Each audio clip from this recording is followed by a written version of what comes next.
Bonjour à tous, bienvenue sur ma chaîne YouTube. Alors le TP d'aujourd'hui ce serait un TP en électricité industrielle, ce serait un démarrage 2 sens de rotation d'un moteur asynchrone. Et le titre ce sera une presse à carton. Donc j'ai une petite parenthèse avant de commencer, c'est que dans la réalité, vous ne trouverez jamais des schémas électriques dessinés comme ça.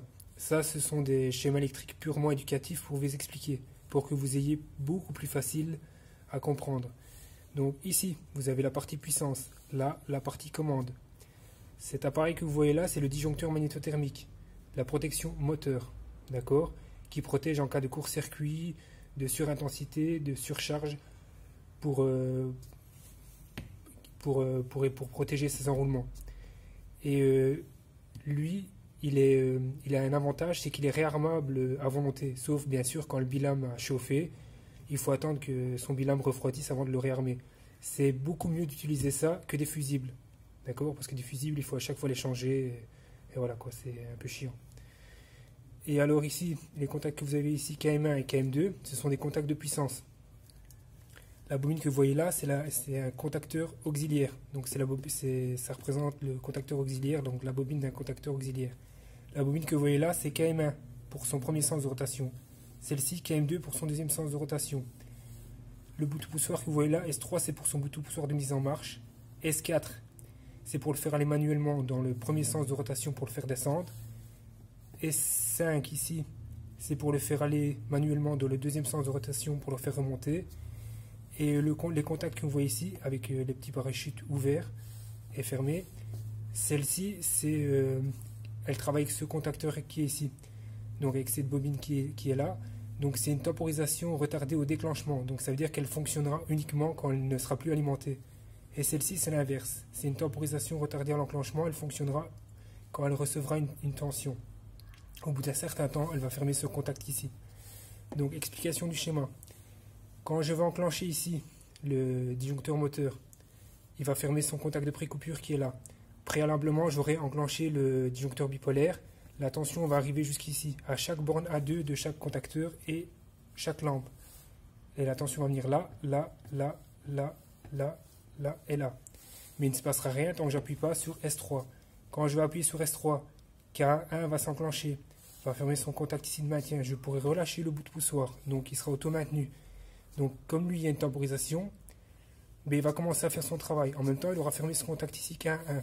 Donc KM1 va s'enclencher, va former ses contacts de puissance, le moteur va commencer à tourner, il va faire descendre la presse. D'accord? Alors, comme lui, il y a une temporisation, il va ouvrir ce contact ici instantanément qui est sur KM2. D'accord? Après, une fois que la presse sera arrivée à son point le plus bas, le fin de course FC1 qui est ici va s'enclencher. Donc KM1 ne sera plus alimenté, tous ces contacts vont revenir à la normale, ces contacts de puissance qui sont ici vont s'ouvrir. Ce contact qui était ici, qui s'est ouvert, va se refermer au bout d'un certain temps. Comme là, il y a un contact de K1 qui est là, lui était fermé. Mais KM1, KM2 qui est là va s'enclencher, va fermer ses contacts de puissance. Et le moteur va tourner dans l'autre sens et va faire remonter la presse. D'accord? Et si je veux l'enclencher manuellement, j'appuie moi-même sur S4 pour le faire descendre. Et sur S5 pour refaire remonter la presse. Voilà, maintenant je vous présente l'installation. Donc là, vous avez le contacteur auxiliaire K1 avec sa temporisation, retardé à l'enclenchement. Le contacteur KM1 pour le premier sens de rotation avec sa temporisation retardée au déclenchement. KM2 pour le deuxième sens de rotation. Le fin de course FC1, lui, c'est pour refaire remonter la presse. Non, pour la descente de la presse. Et FC2 ici, c'est pour refaire remonter la presse. Et là, les bouts de poussoir S4 pour faire descendre la presse manuellement. Et S5 pour faire descendre la presse, pour faire remonter la presse manuellement. Maintenant, on va faire démarrer ça. Donc là, vous avez le disjoncteur moteur. On enclenche le disjoncteur moteur. On enclenche le disjoncteur bipolaire pour la partie commande. On regarde si le bout de poussoir d'arrêt d'urgence n'est pas enclenché. Maintenant on appuie sur le premier bout de poussoir ici. le moteur va tourner dans un sens, les deux LED ici vont s'allumer et il va démarrer automatiquement, il va remonter automatiquement quand il va toucher son fin de course ici, FC1. Là, le moteur démarre. Donc là, il faut imaginer que la presse descend. Donc là, on vient d'entendre aussi que la temporisation fait son travail.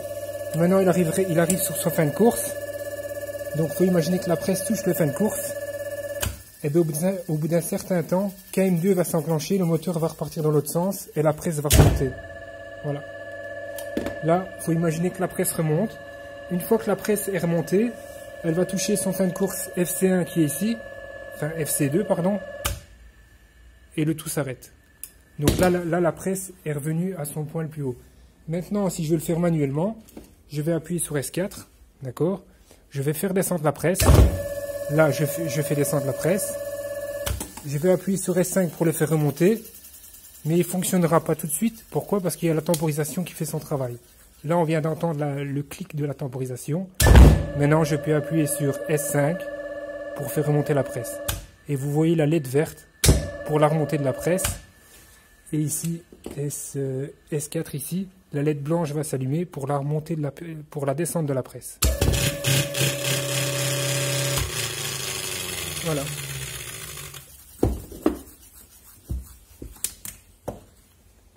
Donc voilà. Donc on va le recommencer.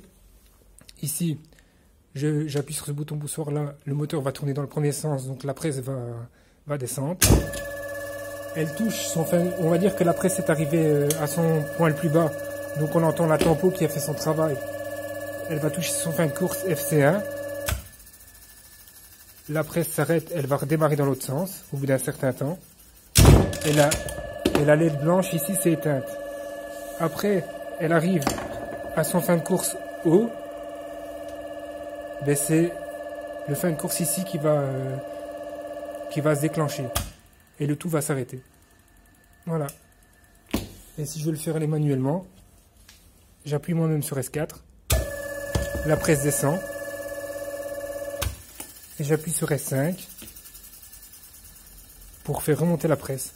Et la LED verte va s'allumer. Voilà.